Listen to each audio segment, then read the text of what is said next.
আসসালামু আলাইকুম। আমি শিহাব। আপনারা হয়তো অনেকে আমাকে চিনেন বা অনেকে আমাকে চিনেন না। তো ইতিমধ্যে আপনারা হয়তো অনেকেই জানেন বা অনেকেরও জানার কথা না, যারা ফেসবুক থেকে ভিডিওটা দেখবেন তারা হয়তো জানেন যে আমার একটা ইউটিউব চ্যানেল রয়েছে, টিএস স্পোর্টস নিউজ। আর যারা ইউটিউবে থেকে দেখবেন এই ভিডিওটা আমি ইউটিউব চ্যানেলেও আপলোড দিব, আর ফেসবুক চ্যানেলেও ফেসবুক পেজেও আপলোড দিব। তো ঘটনা হচ্ছে, আমি 2023 সালে ইন্টার পাশ করার পরে কিছু একটা করার চিন্তা নিয়ে একটা ইউটিউব চ্যানেল ক্রিয়েট করি। তো সেই সুবাদে আমার ইউটিউব লাইনে আসা। তো একটা চ্যানেল ক্রিয়েট করার 5 মাসের মধ্যেই আমি একটা ভালো সফলতা পাই।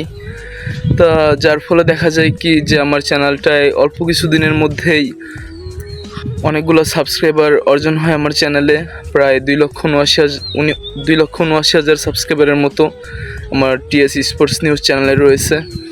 তা পরপর 2টা ফেক কপিরাইট স্ট্রাইক আমার চ্যানেলে চলে আসে, আরেকটাও ফেক কপিরাইট স্ট্রাইকের ক্লেম আসে। যে কোনো মুহূর্তে আমার চ্যানেলটা শেষ হয়ে যাইতে পারে। তো কি বলবো, কতটা কষ্ট করে, কতটা আশা নিয়ে একটা চ্যানেল খুললাম, বাট মনে হয় না ভালো কিছু হবে। তো এটাই জাস্ট আপনাদের মাঝে শেয়ার করলাম। এখন আপনাদের সকলের সাপোর্ট এবং দোয়া থাকলে ইউটিউব জার্নি আবারও স্টার্ট করব ভালোভাবে। এরকম ধরেন অন্য কোয়ালিটির ভিডিও নিয়ে, আর ওই ভিডিও আবার ওই চ্যানেলও আরেকটা ক্রিয়েট করব। তো সমস্তটা নির্ভর করতেছে আপনাদের ভালোবাসার উপর। জানি না কি হবে, জানি না এই ভিডিওটা আমার ইউটিউব ভাইরাল করবে নাকি করবে না, এটা আমার জানা নেই।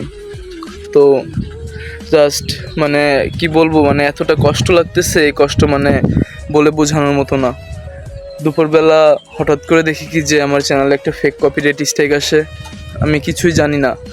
স্ক্যামারকে আমি সে স্ক্যামার না কি, তার আমি নক দিই যে ভাইয়া আমার চ্যানেলে আপনি কপিরাইট স্ট্রাইক মারছেন। সে বলছে ভাইয়া আপনি আমার ভিডিও কপি করছেন, সেই জন্য আমি মারছি। তা এখন সে আমার কাছে 20,000 টাকা চাইছে। এখন এই মুহূর্তে এতগুলা টাকাও আমার কাছে দেওয়া পসিবল না। সে আরেকটা ভিডিওতেও সে আমার আরেকটা ভিডিওতেও ক্লেম মারছে। এখন ওইটাও মনে হয় 2-1 দিনের মধ্যে পড়ে যাবে। আর আপনারা হয়তো অনেকেই জানেন যে একটা চ্যানেলে 3টা কপিরাইট থাকলে চ্যানেলটা থাকে না, চ্যানেলটা হয়তো ডিলিট হয়ে যাবে। তো কি আর বলবো, এইটুকুই বলার ছিল।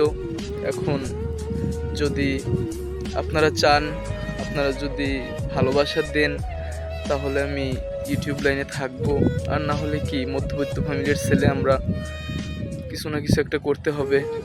লাইফে তো বসে থাকলে আমাদের চলবে না। এখন এতটা কষ্ট লাগতেছে মনের মধ্যে, তিল করে। প্রায় ডিসেম্বরের 16 তারিখে আমার ইউটিউব যাত্রা শুরু। যেটা মে মাস, প্রায় 5 মাসের মতো একটানা ভিডিও বানিয়ে ছাড়তেছিলাম। খুব ভালোই চলতেছিল। কি হইল আল্লাহ মাহবুব জানে। এখন এটুকুই বলার ছিল। ভিডিওটা ইউটিউব শিহাব অফিসিয়াল চ্যানেলে আপলোড দিব, ফেসবুকেও আপলোড হবে। তো আপনারা যদি ভিডিওটা দেখে ভালোবাসা দেন, তাহলে নিয়মিত ভিডিও আপলোড দিব ইনশাল্লাহ। আর যদি এই ভিডিওতে রেসপন্স না পাই, তাহলে ধরেন তো আর কিছু বলার নাই, ইউটিউব ছাড়তে হবে। মধ্যবিত্ত ফ্যামিলির ছেলে আমি, আমাকে কিছু একটা করতে হবে। আর খুবই আশা ছিল এই লাইনে কিছু একটা করার, বাট মনে হয় না কিছু হবে, কারণ অলরেডি 2টা কপিরাইট স্ট্রাইক পড়ে গেছে আমার চ্যানেলে। তো ভিডিওটি এই পর্যন্তই। যদি ভালো লাগে ভিডিওতে একটা লাইক দিবেন, আর ফেসবুক পেজ থেকে দেখে থাকলে পেজটি একটু ফলো করে দিবেন। আর যদি ইউটিউব চ্যানেল থেকে দেখে থাকেন, তাহলে চ্যানেলটি সাবস্ক্রাইব করে দিবেন। আর জানি না এভাবে আমার কথা বলার, আমি কোনো সময় বলি না এইভাবে কথা ক্যামেরার সামনে। আমি যখন আমার ওই চ্যানেলটা যখন 100K সাবস্ক্রাইবার হয়, আমি ইউটিউব যখন একটা প্লে বাটন আমাকে পাঠায়, সেই প্লে বাটন যখন পাই, অনেক খুশিতে আমি এভাবে কথা বলছিলাম ক্যামেরার সামনে। আজকে মানে দুঃখে মানে আমার মুখ দিয়ে মানে ওদিনকে আমার মুখ দিয়ে আনন্দে কথা বের হয় নাই। আজকে মানে আমার ভিতরটা যে কেমন লাগতেছে এটা আমি আপনাদের মানে বলে বোঝাইতে পারবো না, যে এমন লাগতেছে যে অনিশ্চিত। চ্যানেলটা ভেরিফাই হয়েছে 2 দিন আগে, চ্যানেলটা মনিটাইজও করছি আমি, এত কষ্ট করে ভিডিও আপলোড দিছি চ্যানেলটায়, তা মনে হয় না হবে। এখন বাকিটা আপনাদের হাতে। আপনারা যদি সাপোর্ট ভালোবাসা দেন তাহলে এই লাইনে থাকবো, না হলে মনে হয় না আর থাকা হবে। তো ভালো থাকেন সবাই।